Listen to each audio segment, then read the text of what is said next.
Have you ever wished you could clone your favorite plants? Imagine having an exact replica of that beautiful rosebush or that lush fern. Well, with air layering, you practically can. This ancient technique has been used by gardeners for centuries. This technique might sound complicated, but it's surprisingly simple. All you need are a few basic tools and a bit of patience. You're basically encouraging a plant to grow roots on a stem while it's still attached to the mother plant. This way, the new plant gets all the nutrients it needs to start strong.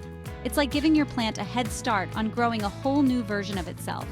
The new plant will be genetically identical to the parent, ensuring the same beautiful traits.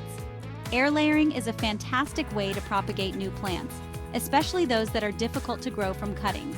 Plants like magnolias, camellias, and even some fruit trees respond well to this method. It's like magic, watching roots sprout from a stem that's still attached to the parent plant.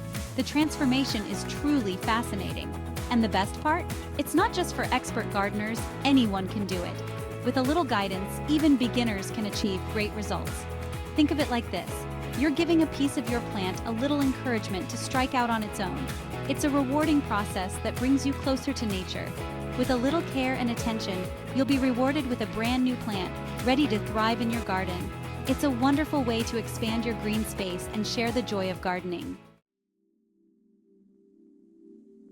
Picking the right branch is the first step to successful air layering. Look for a healthy stem that's about a year old. It should be flexible and free of any diseases or pests. A younger stem will root more quickly, while an older one might take a bit longer. Choose a section that's about 12 to 18 inches long, as this will give you enough space to work with. Remember, you're looking for a stem that's full of life and vigor, ready to grow into a whole new plant. Now for the slightly scary part, making a cut. But don't worry, it's not as daunting as it seems. Don't worry, it's not as dramatic as it sounds. In fact, it's a simple and essential part of plant care. You'll need a sharp, clean knife or pair of pruning shears for this step. Make sure your tools are sanitized to prevent any infections. Carefully make an upward slanting cut about an inch long through the stem. This angle helps the plant heal more efficiently. You can also try removing a thin ring of bark, about an inch wide, instead of making a cut. This method is equally effective.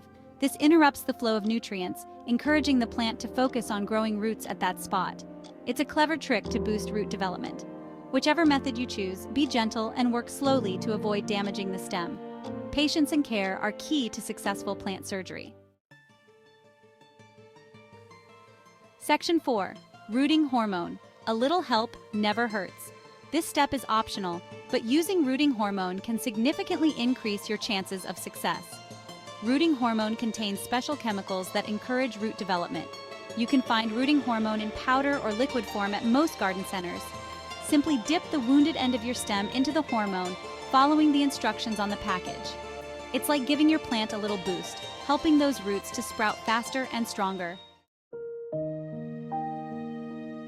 Section 5. Creating a cozy home for new roots. Next, you'll need to create a moist environment for the roots to develop. Sphagnum moss is a popular choice for this because it holds moisture well and resists decay.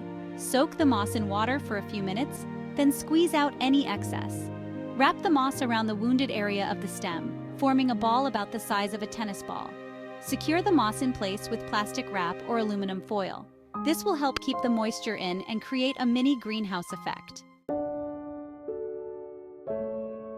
Section 6. Patience is a virtue and yields rewards. Now comes the hardest part, waiting.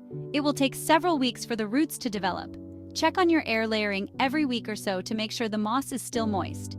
If it feels dry, mist it with water. You should start to see roots peeking through the moss after about 4 to 6 weeks, depending on the plant. Remember, good things come to those who wait, and in this case, patience will reward you with a brand new plant. Section 7. Congratulations! You're a plant parent. This is an exciting journey filled with growth and learning. Once you see a healthy network of roots through the moss, it's time to separate your new plant from its parent. This indicates that your plant is ready to thrive on its own. Carefully cut the stem below the rooted section. Make sure your pruning shears are clean to avoid any infections. Remove the plastic wrap and gently plant your new plant in a pot filled with well-draining soil. This will help prevent root rot and ensure healthy growth. Keep the soil moist and place the plant in a shady spot for a few weeks to allow it to adjust. This transition period is crucial for the plant to acclimate to its new environment.